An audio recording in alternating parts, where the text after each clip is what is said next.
नमस्कार, मैं परीक्षित हड़ा। सेबी आज का टॉपिक है।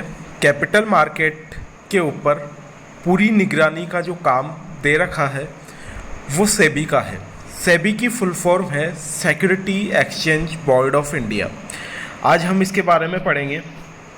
सबसे पहले हम जानते हैं कि सेबी है क्या।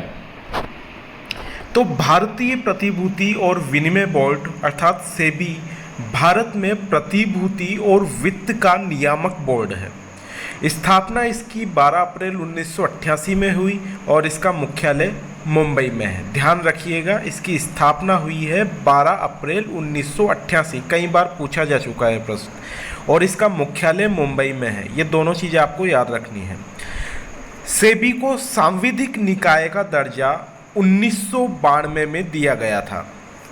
भारत में शेयर बाजार इसी संस्था के दिशा निर्देशों पर चलता है। तो इसका मेन काम क्या है? शेयर मार्केट में होने वाली जितने भी ट्रांजैक्शन है, जितनी भी गतिविधियां हैं, उस पर सेबी वॉच रखता है। तो इसको सांविधिक निकाय का दर्जा 1992 में दिया, जबकि इसकी स्थापना हो चुकी थी 4 साल पहले अर्थात 12 अप्रैल 1988। यह आपको ध्यान रखना ही है। इसके बाद सेबी के मुख्य कार्य के बारे में हम बात करते हैं। तो सबसे पहला सेबी का मुख्य कार्य है निवेशकों के हितों की रक्षा करना और उपयुक्त नियम बनाकर पूंजी बाजार को चलाना। निवेशक कौन? जो शेयर खरीदते हैं, शेयर में इन्वेस्ट करते हैं, चाहे वो इक्विटी शेयर हो, प्रेफरेंस शेयर हो, डिबेंचर हो, उनमें इन्वेस्टमेंट करते हैं। तो कंपनियों में किसी भी प्रकार का निवेश करने वाले व्यक्ति निवेशक कहलाते हैं और उनके हितों की रक्षा का दायित्व सेबी का है। दूसरा जो कार्य है सेबी का, वो है शेयर बाजारों और अन्य प्रतिभूति बाजारों के कारोबार को विनियमित करना। अगला जो कार्य है तीसरा, प्रतिभूति बाजार में लगे हुए लोगों को जालसाजी से रोकने के लिए ट्रेनिंग देना। यह भी सेबी का एक काम है, वो ट्रेनिंग देता है। और बाजार में स्वस्थ प्रतिस्पर्धा को बढ़ावा देना। इसके अलावा सेबी का जो कार्य है वो है शेयर के जो दलाल होते हैं, उप दलाल होते हैं, शेयर ट्रांसफ़र एजेंट होते हैं, मर्चेंट दलाल होते हैं, अंडर राइटर्स होते हैं। अंडर राइटर्स को हिंदी में अभिगोपक कहा जाता है। जो नई कंपनी स्टार्ट करता है कोई प्रोमोटर प्रवर्तक, तो उसके अंशों को बिकवाने का कार्य अभिगोपक करता है। पोर्टफोलियो मैनेजर्स के कामकाज को, इन सब के कामकाज को देखने का और उनको विनियमित करने का कार्य सेबी द्वारा ही किया जाता है। प्रतिभूति बाजार में संलग्न सभी संस्थाओं की गतिविधियों पर नज़र रखना और स्वस्थ व्यापार गतिविधियों को बढ़ावा देना, ये भी सेबी का कार्य है। इसके अलावा इन सभी उद्देश्यों की प्राप्ति के लिए अनुसंधान और जांच को प्रोत्साहित करना।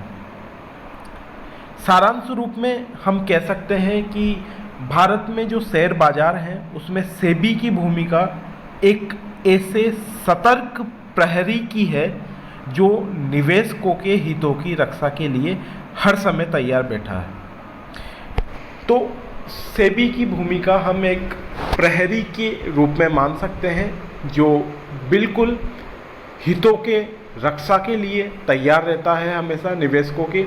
और जो जालसाजी होती है, जो शेयर ब्रोकर्स होते हैं उनके द्वारा, या इनसाइड ट्रेडिंग जो रहती है कंपनी के प्रबंधकों द्वारा, अगर कोई डायरेक्टर्स द्वारा अगर कोई जालसाजी की जाती है, कपट किया जाता है, तो उन पर सेबी का पूरी तरीके से सेबी की निगरानी रहती है।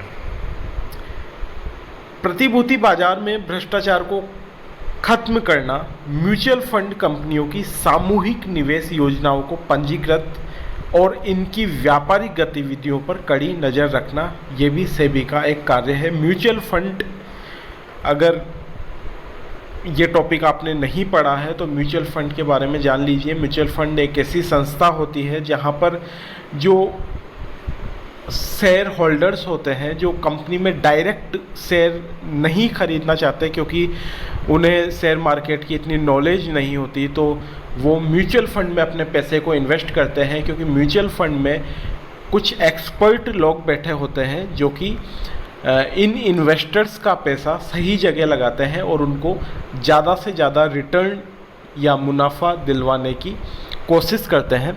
तो म्यूचुअल फंड उन लोगों के लिए है जो डायरेक्ट शेयर मार्केट में पैसा लगाने से बचते हैं और बिना किसी रिस्क के अच्छा रिटर्न कमाना चाहते हैं, उसके लिए म्यूचुअल फंड होता है।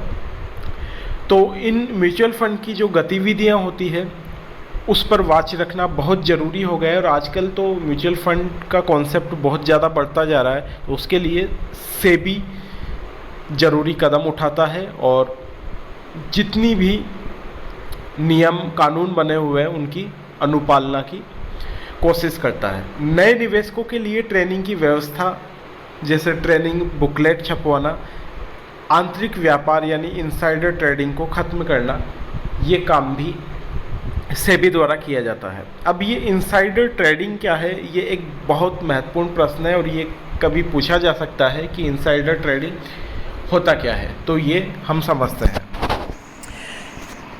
इनसाइडर ट्रेडिंग एक ऐसा कॉन्सेप्ट है जिसमें गैर कानूनी तरीक़ों से शेयर को खरीद कर या बेचकर लाभ कमाया जाता है। अब देखिए, जो कंपनी के वास्तविक मालिक होते हैं वो तो शेयर होल्डर्स होते हैं, जो इक्विटी शेयर होल्डर्स हैं, लेकिन एक कंपनी के शेयर्स इतने ज़्यादा व्यक्तियों द्वारा खरीदे जाते हैं कि वो सभी उस कंपनी को चलाएं, ऐसा तो मुमकिन नहीं है। तो वो सभी अपने बीच में से कुछ डायरेक्टर्स का, कुछ प्रबंधकों का चुनाव करते हैं ताकि वो उस कंपनी को चलाएं, और उस कंपनी को वो उन प्रबंधकों के डिसीज़न के ऊपर छोड़ देते हैं। अगर वो प्रबंधक कुछ जालसाजी करके या किसी भी तरीके से इनसाइडर ट्रेडिंग के द्वारा अपने लाभ के लिए अनुचित तरीके का प्रयोग करते हैं शेयर को खरीदने बेचने में, तो ये इनसाइडर ट्रेडिंग कहलाता है। ऐसा अक्सर किसी कंपनी के मैनेजमेंट से जुड़ा हुआ कोई व्यक्ति कंपनी का अंदरूनी जानकारी के आधार पर करता है, इसलिए ये इनसाइडर ट्रेडिंग की श्रेणी में आता है। इसका एक बिल्कुल अच्छा सा उदाहरण मैं आपको बताऊं कि कोई कंपनी है और उस कंपनी का कुछ ट्रांजैक्शन या कोई ऐसी कंपनी में वो इन्वेस्ट करने वाली है जिससे उस कंपनी के शेयर की कीमत आने वाले टाइम पे बढ़ना सुनिश्चित है, और ये बात सबसे पहले पता चलेगी उस कंपनी के जो मैनेजिंग डायरेक्टर्स हैं, प्रबंधक हैं और कंपनी से जुड़े हुए जितने भी व्यक्ति हैं जो उस कंपनी को चला रहे हैं, उन सबको पता रहती है। तो वो चाहें तो इसका गलत फ़ायदा उठा सकते हैं और उस समय अंशों को ज़्यादा मात्रा में खरीद कर, और जैसे ही उनके दाम बढ़ते हैं वो एक ट्रांजैक्शन होने के बाद उनको बेचकर ज़्यादा से ज़्यादा मुनाफा कमा सकते हैं। तो इस तरीके से ये विश्वासघात होता है उस आम निवेशक के साथ। यही चीज़ इनसाइडर ट्रेडिंग कहलाती।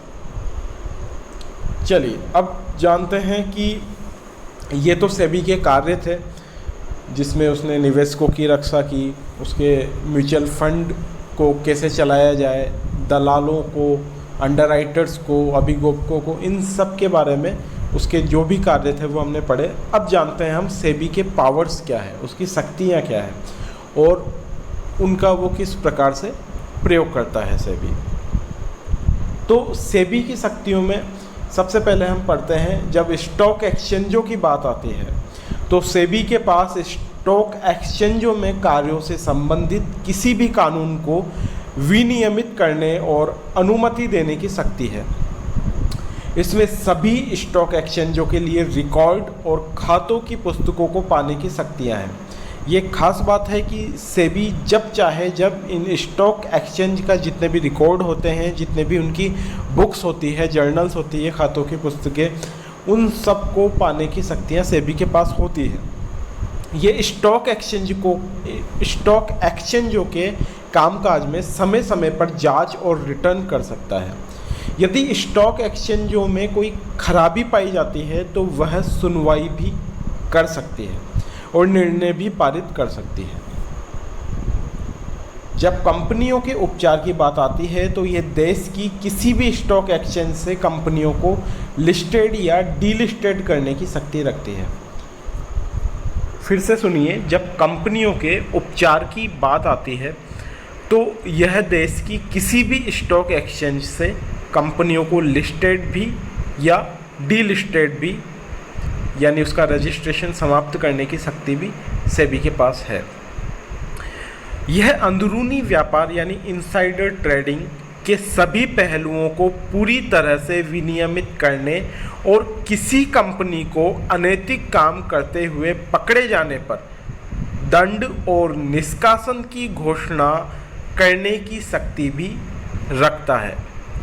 तो सेबी के पास ये पावर है कि अगर वो ये देखता है कि किसी भी तरीके का कोई इनसाइडर ट्रेडिंग है या कंपनी द्वारा कोई अनैतिक काम किया जा रहा है तो वो उसके लिए दंड और निष्कासन की घोषणा भी सेबी कर सकता है।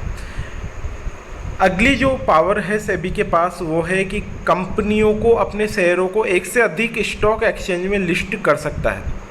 यदि वो देखते हैं कि यह इन्वेस्टर्स के लिए फ़ायदेमंद है तो सेबी को पावर है कि वो चाहे तो किसी कंपनी के शेयर को ना केवल एक ही स्टॉक एक्सचेंज पे बल्कि एक से अधिक स्टॉक एक्सचेंज पे भी लिस्टेड करने की अनुमति दे सकता है।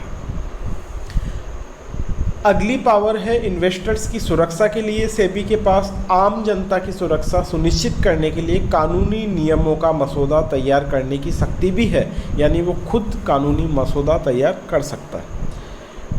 सेबी दलालों और अन्य बिचौलियों के पंजीकरण को विनियमित करने की शक्ति भी है जो मार्केट में इन्वेस्टर्स के साथ काम करेंगे।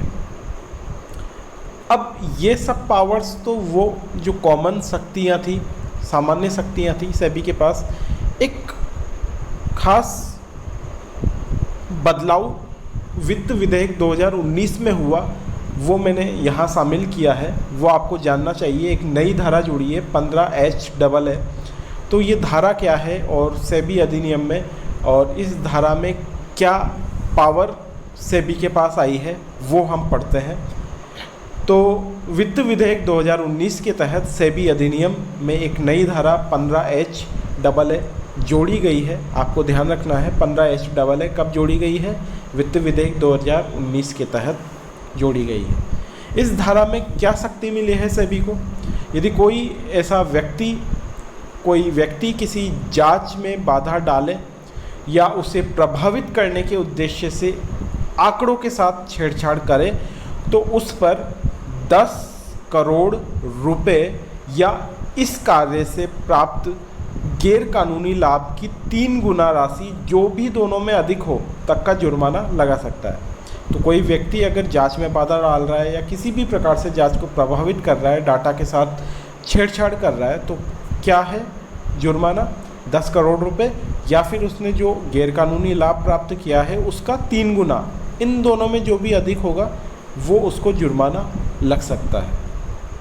इसके अतिरिक्त यदि कोई ब्रोकर अपने ग्राहकों को सेबी द्वारा निर्धारित प्रारूप में अनुबंध नोट जारी नहीं करता है तो सेबी उस पर 1 करोड़ रुपए तक का जुर्माना लगा सकता है। पहले ये राशि 1 लाख रुपए थी।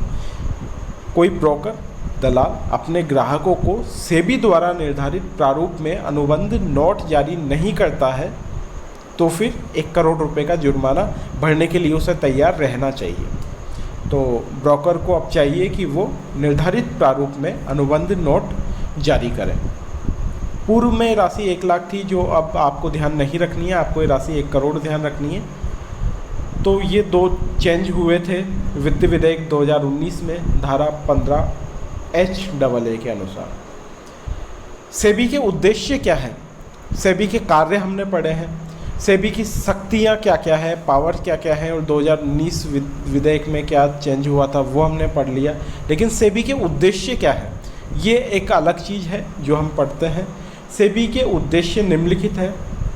इसमें सबसे पहला उद्देश्य इन्वेस्टर्स को संरक्षण देना, हालांकि उसके कार्यों में भी ये आता है और उद्देश्यों में भी है। सेबी का प्राथमिक उद्देश्य शेयर बाजार में लोगों के हित की रक्षा करना और उनके लिए एक स्वस्थ वातावरण प्रदान करना है। ये प्राथमिक उद्देश्य है। दूसरा जो उद्देश्य है वो है दुर्भावनाओं की रोकथाम।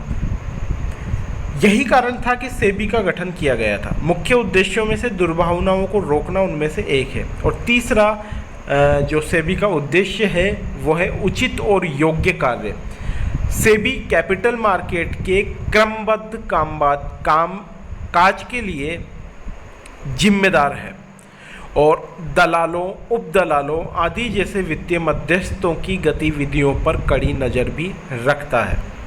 तो ये 3 उद्देश्य हैं: इन्वेस्टर्स को संरक्षण देना, दुर्भावनाओं की रोकथाम करना और उचित और योग्य कार्य।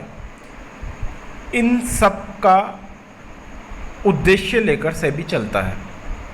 अब हम आते हैं सेबी का जो संगठन है, स्ट्रक्चर है, वो कैसा है, उसमें क्या सदस्य होते हैं, कहाँ से नियुक्त होते हैं, वो हम पढ़ने जा रहे हैं। तो जो सेबी का चेयरमैन होता है उसकी नियुक्ति भारत सरकार करती है, यह आपको ध्यान रखना है।